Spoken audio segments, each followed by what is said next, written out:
Bienvenue dans cette nouvelle vidéo. Avant tout, je voulais te dire, et je pense que tu l'as vu, le décor a changé. Effectivement, j'ai déménagé, j'ai pris un nouvel appart et je suis désolé si tu as un peu d'écho au micro. C'est tout simplement que j'ai pas encore eu le temps de finir les petits montages. On va essayer de mettre des cadres ici en fond et de mettre un peu de mousse en fait qui absorbe le son parce qu'il y a quand même pas mal de résonance. Mais c'était pour te dire que ce décor, il va falloir t'y habituer et donc du coup, j'ai gardé aussi mon activité bien évidemment de développeur et de formateur Power BI et c'est parti, je t'explique tout de suite du coup comment on crée un PowerPoint dynamique. C'est parti. Quand j'étais contrôleur de gestion, je passais mon temps à faire des copier-coller de graphiques TCD Excel dans PowerPoint ou parfois des captures d'écran et pour le coup, à chaque fois, il y avait toujours des bugs et puis il y avait des données qui changeaient et il fallait tout refaire. Aujourd'hui, c'est un peu différent parce qu'avec Power BI, on va pouvoir créer des graphiques dynamiques à l'intérieur même de PowerPoint et avoir des données en temps réel.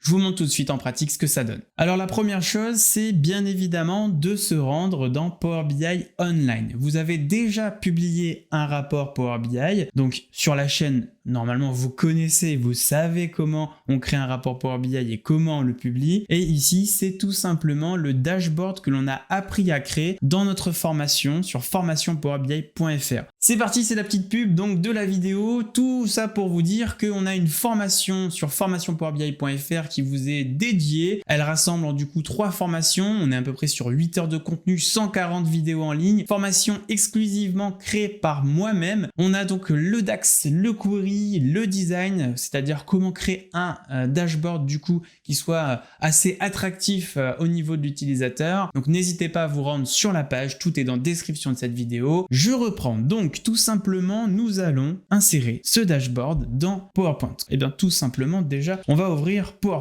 J'ouvre le logiciel PowerPoint. Ça sera la première fois, je pense qu'on va l'ouvrir sur cette chaîne. J'espère la dernière. Non, je rigole. On va supprimer donc ces petits éléments. Et on va venir insérer notre module. Insertion, module Power BI. Ici, donc, il va charger le module et il va nous demander tout simplement de coller l'URL à partir de Power BI. Je retourne donc dans mon dashboard, je fais un CTRL-C, puis un CTRL-V. C'est notre manip préférée ici sur la chaîne et je fais insérer. Et là, on va voir ce qui va se passer. Tout simplement, il vient charger l'intégralité de notre rapport à l'intérieur de la presse et regardez, on a toujours l'interactivité. Ça, c'est vraiment top parce que si vous donnez ça à votre utilisateur, eh bien, croiser avec des explications de commentaires, ça peut vraiment être intéressant pour storyteller l'activité de l'entreprise. Vous allez me dire, oui, Alex, c'est bien, tu as créé un dashboard, tu l'as mis dedans, ok. Mais moi, j'ai envie d'avoir uniquement mon graphique et tout simplement de dire, bah voilà le volume de l'activité et de mettre mon petit commentaire, puisque c'est aussi le rôle du contrôleur de gestion. Faire des graphiques, c'est bien, mais il faut expliquer pourquoi. Typiquement, on a eu plus de chiffre d'affaires en juin et en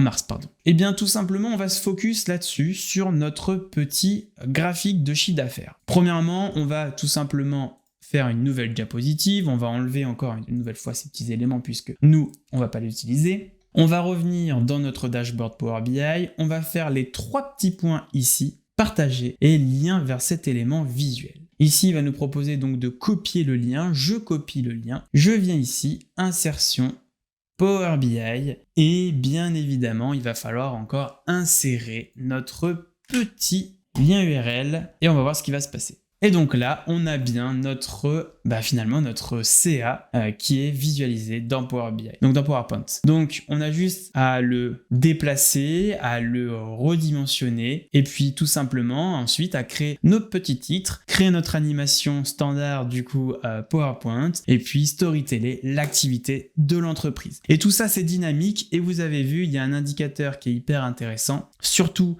pour savoir en fait de quand datent les données. Automatiquement, on a ici marqué données mises à jour le 7 juin 2023 à 14h12. L'idée ici, c'est tout simplement d'avoir un indicateur aussi de temps, puisqu'effectivement, une presse qui serait dynamique, il va falloir quand même lui donner un peu de contexte temporel. Voilà, c'est tout pour cette vidéo. J'espère qu'elle t'a plu et que tu as appris quelque chose. Et puis, je te dis, à la prochaine. N'hésite pas encore une fois à t'abonner. N'hésite pas à mettre un petit like et un commentaire pour soutenir le travail, mon travail et celui de toute l'équipe formationpowerbi.fr. Et puis, franchement, si tu as envie de te former, on a une super formation. N'hésite pas à y aller. Je te dis à la prochaine. Ciao!